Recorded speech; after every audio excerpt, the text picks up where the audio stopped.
15. příběh na oslavě u krále Silvera. Celý den mi ten sen nešel z mysli. Večer jsem nemohla usnout. Myšlenky na Obra a to, co jsem viděla, mě pronásledovaly. Konečně jsem pochopila, že Obr je zlý. Myslela jsem si, že Ohin a on jsou přátelé, nebo se to aspoň tak zdálo. Ale teď jsem věděla, že Ohin se ho jen bojí. Bylo mi ho líto, ale Obra jsem se začala bát i já. Najednou se objevil Ohin.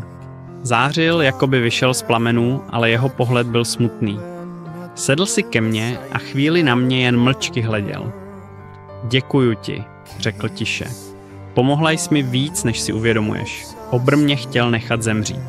Bez ohně bych se sice znovu zrodil, ale trvalo by to dlouho. Obr je teď oslabený, pokračoval. Spí a dlouho se neprobudí. To znamená, že mám chvíli klidu. A tak mě napadlo, co kdybys šla se mnou na oslavu u krále Silvera? Zvedla jsem obočí. Na Silverovu oslavu? Ohin se zasmál. Jeho smích měl ostrý syčivý tón. No jistě. Potřebuješ si odpočinout od tohohle strachu a napětí. Silverovy oslavy jsou legendární. Bude tam hudba, tanec, jídlo a spousta lidí. Ale Obr... Začala jsem váhavě. Slibovala jsem mu, že se od Silvera budu držet dál. Když to zjistí, bude zuřit. Mohl by ti pak zase moc ublížit. A možná i mě. Ohin mávl rukou. Obr? Ten bude spát ještě dlouho. Na tohle nepřijde. A kdyby se probudil, řeknu, že to byla moje vina. Pojď se mnou. Nemůžeš tu věčně sedět a čekat, až si tě Obr najde. Jeho hlas byl jemnější. Silver je úžasný. Taky tě určitě zaujme. Jeho slova mě přesvědčila. Toužila jsem Silvera vidět a byla jsem zvědavá, jak vypadá oslava u jeho dvora. Nakonec jsem souhlasila. Oslava byla velkolepá. Hudba zněla sálem, vůně pečeně a sladkostí se nesla vzduchem. Kolem Silvera se tlačila spousta princezen. Byl přesně takový, jak o něm mluvil Obr, obklopený horou princezen, ale hlavně byl okouzlující a veselý. Tančil, smál se a s každou princeznou připíjel. Zdálo se, že si užívá obdiv všech kolem. Ohin byl pak hodně veselý, se Silverem se objali a pak bylo kolem Ohina taky najednou plno různých krásných princezen a na mě jaksi pozapomněl. Já jsem se tam moc nebavila, hudba hrála dost hlasitě, sice tam bylo dobré jídlo, ale pití mě vůbec nechutnalo, to tu nemají něco jiného? Očichávala jsem ke všem džbánům, ale bylo to stejný a tak jsem se šla napít do kašny na zahradě. To je určitě pitná voda, pak mi padla do oka stříbrná houpačka a já si šla na ní sednout, vzpomněla jsem si na Obra a najednou mi za ním bylo smutno, i když je zlý, ale pořád taky není a mě to tady nebaví, je to jako ve světě plný cizích lidí a nikdo pro mě a tak jsem se houpala sama na stříbrné houpačce a pomalu usínala, když mě někdo prudce zastavil, až jsem sebou cukla a udiveně se dívala Obrovi zblízka přímo do očí. Přišel si pro mě a tak jsem ho objala, ale on mě hned odstrčil a nechápavě se mě zeptal. Co si to právě udělala? Tak promiň, řekla jsem mu smutně. Jenom jsem tě objala, abys věděl, že tě ráda vidím. A taky mě těší, že jsi pro mě přišel. A on na to zvedl obočí a usmál se, řekl. Tohle jsem ještě od nikoho neslyšel? Pokývl hlavou a zamračil se, zavrčel. Chceš vidět, jak mě všichni ostatní taky rádi uvidí? Pojď se mnou dovnitř. To už se mi ale moc nelíbilo, řekla jsem. Myslela jsem si, že jsi přišel jenom za mnou. Obr se hrozivě zamračil a přísně řekl. Tak to není. Přišel jsem pro zrádce a tebe jsem tady nečekal. Ale když už tu jsi, tak ať si nemyslíš, že ti to kdy odpustím. A já najednou věděla, že bude zle a nedokázala jsem tomu nijak zabránit. Obr mě chytl pod paži a vedl do sálu, kde se všichni pořád bavili. A když tam se mnou přišel, strašlivě zařval, všichni se moc polekali, hudba přestala hrát. Když uviděli Obra, schovali se před ním, kam to jen šlo a bylo po zábavě, jen Silver vstal a zlobil se. Co to má znamenat? Proč mi tu děsíš hosty a kazíš zábavu? Obr zařval. Kde je ten zrádce, který tu nemá co dělat? Silver řekl. Ta oslava je pro přítele z ohně a tak tu byl pozvaný. Ty ale ne. tak i hned odejdi a dopřej příteli z ohně trochu veselosti, když musel kvůli tobě tolik trpět. Silver pozvedl žezlo před sebe a šel k obrovi blíž. Obr mě schoval za sebe a ucouvl, řekl: Ohynovi nic takového dopřávat nebudu, kde je? Ohyne, pojď okamžitě ke mně, odejdeme a ty, Silvere, si tu dál můžeš pokračovat v tom svým ohavným hýření.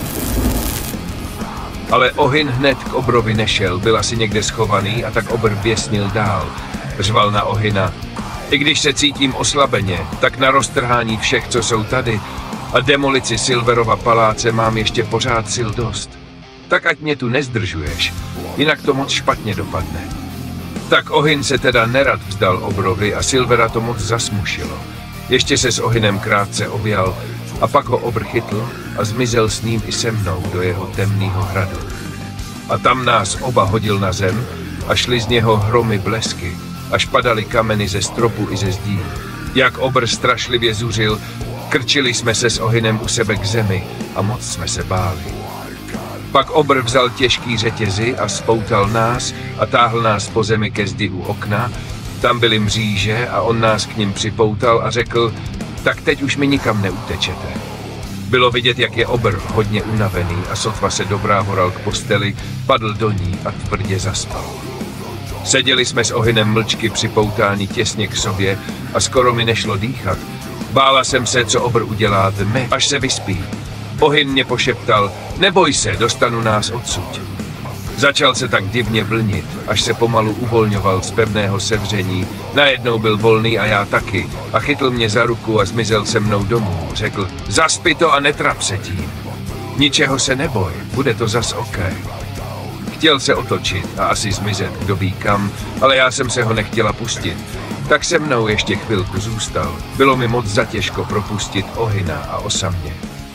Ale on se mi začal pomalu pouštět a vzdalovat, až úplně zmizel. A já se probudila zase tak smutně a unaveně, jako bych snad ani nespala. A vážně to takto skutečně zažila.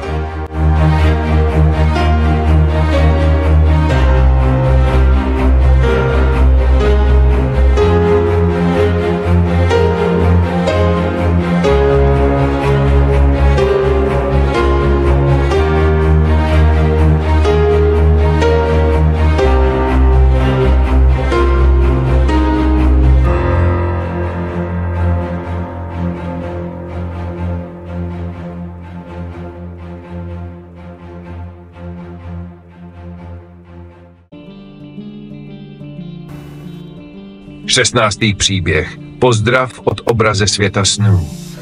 Před spaním jsem byla nervózní. Přemýšlela jsem o obrovi a říkala si, co se zase stane, když pro mě přijde. Jak se k němu mám vlastně chovat, aby nebyl tak vzteklý? Nelíbí se mi, jak si obr vynucuje oddanost. Každý mu musí být poslušný, jinak ho potrestá. Když někdo vzdoruje, obr ho buď roztrhá, hodí do odpadní jámy, nebo ho krutě trápí. Třeba jako Ohyna. Chudák Ohyn. Když si pro mě obr přišel, zeptal se: i tentokrát mě ráda vidíš a máš odvahu znovu obejmout obra? Měla jsem. A když mi to dovolil, objala jsem ho. Ale stejně vypadal hrozivě. A to, co jsem pak uviděla v jeho hradě, mě dohnalo k slzám. Ohyn tam byl znovu. Spoutaný. Silná ostnatá pouta mu rozřezala ruce, nohy i krk do krve. A naříkal. Hodně. Prosila jsem obra, ať ho pustí, ale on zařval: Ohyn si zaslouží bolest. A pak dodal: jestli ho budeš litovat a prosit za něj, skončíš stejně jako on. Chytl mi obličej a zblízka na mě zavrčel: to přece nechceš, nebo ano? Odtáhla jsem se a nešťastně řekla: nechci vidět, jak ho trápíš, je to strašné, proč to děláš? Obr mě zaschytil pod bradu, přiblížil se a zašeptal: ty víš proč? Zakroutila jsem hlavou: jen proto, že se chtěl trochu pobavit, teď musí takhle trpět? Obr zařval: bavit se může, ale ne u Silvera, tam to má zakázané. Slib mi dal, stejně jako ty, a pak vás tam oba chytím, konec s vámi. Rozlobil ještě víc. Žádná volnost, zůstane v řetězech, dokud bude toužit po Silverovi. A tebe tu taky pověsím, abys věděla, že ho nesmíš bránit. Chytil mě a pověsil za tričko na těžký hák. A jestli sebou budeš cukat a zkusíš se vyvléct, spadneš dolů bez trička rovnou na kameny a to si natlučeš. Pak zmizel a nechal nás tam viset. Ohyn už nevzlikal. Hlava mu klesla, krvavé vlasy mu zakrývaly obličej. Neodpovídal mi. Začala jsem se bát, že je mrtvý. Snažila jsem se dostat z háku i s tričkem, ale nepovedlo se to. Tričko tam zůstalo viset a já spadla dolů bez trička, přímo na studené kameny. Nebolelo to tak moc, jak jsem čekala. Ale tričko bylo moc vysoko, už jsem na něj nedosáhla. Našla jsem v rohu přehoz a přehodila ho přes sebe. Pak jsem šla k Ohynovi, byl v bezvědomí, skoro nedýchal. Kaluž krve pod ním se rozšiřovala, umře, vykrvácí. Musím za Silverem, musím ho zachránit. Obr tu není, teď nebo nikdy. A tak jsem znovu našla cestu, stejně jako minule. A Silver okamžitě vyrazil, nenechal svého ohnivého přítele trpět. Včas ho přivedl ke železnému mostu, pod kterým planul velký oheň. Ten oheň Ohyna znovu vyléčí. Čekali jsme se Silverem na kameništi u mostu. Díval se do ohně, tam, kde zmizel Ohyn. Zeptala jsem se, jak dlouho trvá, než se obnoví. Podíval se na mě a odpověděl, záleží na tom, jak moc byl zraněný a jak silná je jeho vůle vrátit se. Pak dodal tiše, nevím, jak dlouho to tentokrát potrvá, hlavně, aby byl zase v pořádku a s Obrem si to pak vyřídíme, tak, aby to bolelo i jeho. Chvíli bylo ticho, pak se mě Silver zeptal, co vlastně si zač. Zaváhala jsem, nikdo, řekla jsem. Usmál se, přidej se ke mně. Zavrtěla jsem hlavou, nemůžu, Obr by zuřil, udělal by mi to, co Ohynovi a mě už by asi nikdo nezachránil. Silver přikývl, on tě stejně jednou zabije, ale znám místo, kam Obr nemůže. Schovám tě tam. I Ohyna bych tam ukryl, i kdyby mi kvůli tomu roztrhal všechny princezny a zbořil celý palác, protože ho miluju. A trpím, když ho vidím trpět. V tu chvíli se objevil. Obr, rozuřený, temný, strašlivě zařval. Co tu děláte? Chňapl po mně dřív, než jsem stačila ucuknout. Zabolelo to. Silver nemohl nic dělat. Když mě držel, nemohl použít žezlo. Zabilo by mě to. Poklekl před Obrem. Prosím, za Ohyna. I já prosila. Objala jsem Obra kolem krku a šeptala, prosím, neubližuj mu. Obr mě od sebe odtrhl a zavrčel. Ohyna ti nikdy nevrátím a už mě s tím nepřemlouvej. A pak z ohně vyšel znovu. Ohyn. Obnovený. Když uviděl Silvera na kolenou, poklekl taky. Odpusť mi, šeptal. Slibuju, že udělám všechno, co si přeješ. Budu takový, jakého mě chceš mít. Obr zařval tak, že mi zalehlo v uších, pak poručil Silverovi, odejdi, už tě tu nechci vidět. Silver vstal. Tohle takhle dál nejde, řekl tiše. Řekni, co mám udělat, abys mu neubližoval. Obr jen odsekl. Už si udělal až dost, tohle je naposled, co jsme se takhle sešli. Silver navrhl, podej mi ruku, nebo lépe, připijme si. A skončeme to jednou provždy kvůli němu. Obr chvíli váhal, pak svolil, v jeho síni si připili Obr, Silver a Ohyn. Já zůstala opodál. Nechtěla jsem rušit, ale měla jsem radost, že se to povedlo, že si Obr dal říct, ale jak dlouho to vydrží. Silver odešel. Obr zůstal s Ohynem sedět u stolu, pak na mě mávl. Co s tebou? Jsem unavená, chtěla bych domů, přikývl. Podal mi tričko, ať mu vrátím přehoz. Ohyné, odnes ji domů. Já už jdu taky spát. Pak mě ještě jednou zavolal k sobě. Objal mě. Zašeptala jsem, dobrou noc, Obře i Nemaku.